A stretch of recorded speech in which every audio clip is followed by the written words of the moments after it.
This presentation will cover the section of your business plan known as the market demand. Who wants to buy your product, and how much of it do they want to buy? Now you might ask yourself, why is this important? Well, it should seem obvious why this is important, but backers want to know these things. They want to know who your buyers are. They want to know how much they're buying. They want to know how much they're paying. They want to know why they're buying. They want to know what's influencing them to buy, and how likely are they to buy in the future, right?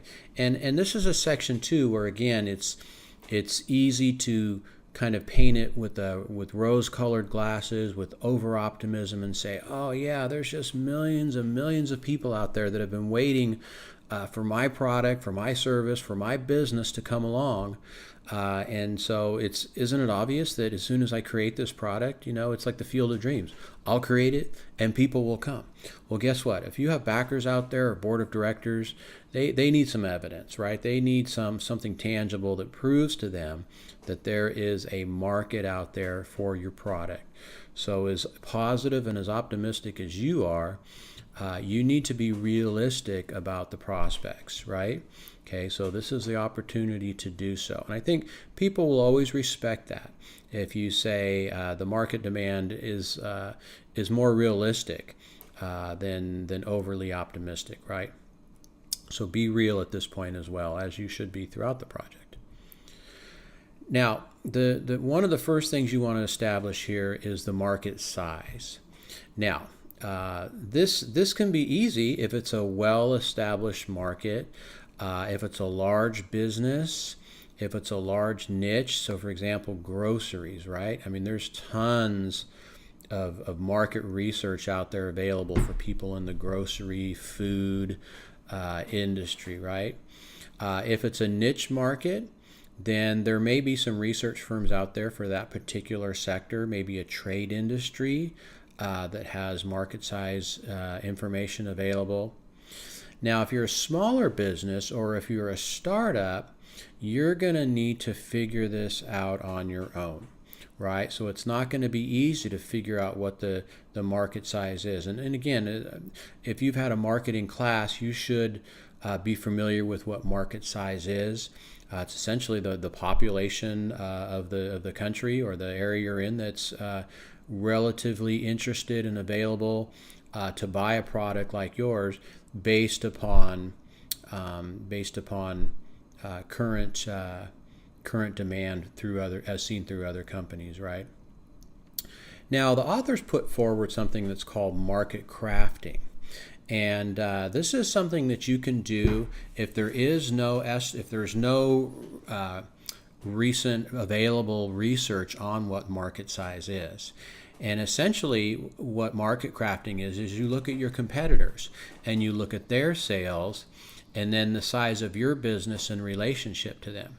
So there's a little bit of math involved, but it doesn't seem too complicated. You essentially consider yourself 100%, and if you have a competitor and you say, well, this guy's about twice as big as me, so he's going to be 200 and you're going to be 100. And so what you do is you lay out rows and columns that show yourself relative to that other customer, or that other competitor rather, right? So essentially in market crafting, you're doing it based upon the size of the other competitors and where you are in relation to them.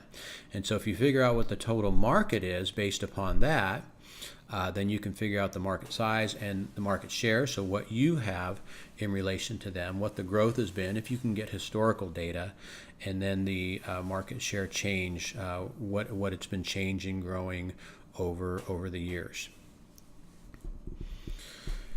Now, the next section here is market demand. All right, so now you know what the market size is, right? Now you have to answer the question, is demand in your main business segment going to grow? And now there's not going to be any immediate source for this. You're going to have to do some legwork. But fortunately, we have that wonderful thing called the internet, right? And so if you go to Google or Bing or whatever your favorite search engine is, and you put in your industry, let's just say it's skateboards. All right, you're going to develop a skateboard company. So you put in skateboard market, skateboard growth, skateboard forecasts, skateboard trends, right? Now you might live, in sunny Southern California, and you live by the beach, and you go out there and you see skateboarding all the time. You want to find out, is that a local trend? Is that a national trend? Is that a regional trend? So you want to look on national and regional news sites, and you want to see, man, are people really into this whole skateboard thing, or have they moved on? Maybe they're now on to rollerblades or hoverboards or hovercrafts, or whatever the kids are into these days. And then there's lots of trade magazines. A lot of industries have things online that you can see, and they'll have ideas about the demand, how the market is doing, what some of the challenges are, right? And we're going to talk about that in a minute here. All right, so that you want to create your market demand forecast at this point. Now, the authors also put forward another idea, what they call the HOOF approach, and they said that it's based on the acronym for the 4 sections here, but that would be HDDF. So they just changed the D's to O's, and voila, they got HOOF. Now, don't ask me how that makes sense, but I guess they thought HOOF sounded better than HOOF. So anyhow, the HOOF approach is another way for figuring out your market demand here. And so the first thing you do is you look at the historic growth based on internal financial data, right? So what has your growth been like to date? Then you look at drivers in the past, right? So general trends, demographics, policy, fashion, etc. So let's just go back to our skateboard analogy, right? So the skateboard trend has been growing. Kids are into it. In the 70s, they were into it, not so much in the 80s, and it came back in the 90s. And, now in the aughts and in the teens, people are back into the skateboard, right? So what are the trends? You kind of show how it's ebbed and flowed over the years, and how it's poised to make a comeback. What are potential drivers of the future? Now, here you want to kind of look at some of the larger economic trends, right? Now, some businesses are and again, this should be all stuff that you learn in your econ class, but just kind of summarizing and recapping and showing how it's important in your business plan here. Some businesses are fairly impervious to changes in the economic cycle, right? So no matter how bad the economy is, people are still going to buy milk. No matter how bad the economy is, people still need to, they still need to eat, gasoline, basic essentials. Now, you might argue, well, people aren't going to drive as much, and so a downturn in the economy could be a bad thing for gasoline, right? But there's other factors too, like the price, the price of the business historically, the price of the product historically, and those sorts of things. Now, some products are quite discretionary, and so as general economic conditions in society go down, people are not going to buy as many non-discretionary things. Although, if I recall from the slump of '08, they were pretty surprised at how some luxury goods, etc., still continue to, not luxury goods, but non-essentials, still continue to do well. For example, movie tickets and entertainment. And I think the theory was that, well, people are kind of depressed and they can't really afford to go on vacation, so they're going to, they're still going to go to the movie, even if they can't go to, on a big vacation. So anyhow, look at some of those larger economic things that are going to determine your future, and other things too. So getting back to the skateboard thing, maybe there's a new TV series about skateboarding. There's a hot new, good-looking, hunky blonde skater dude that's everybody's all excited about now, and people are just going to buy skateboards because they want to be like him, right? That's a potential future driver of your business. And then you forecast your growth, right? So you take these things and you use these previous steps and use sound judgment, not pie in the sky, not Pollyanna, but you say, based on these things, I have a good reason to suspect that our future growth is going to be X. Now, you might say, well, this is a startup business. I don't have any trend data. I don't have historical data, et cetera, et cetera. Well, first what you want to do is establish how similar or different it is to other businesses or products in the marketplace. And then you might have to do your own test marketing.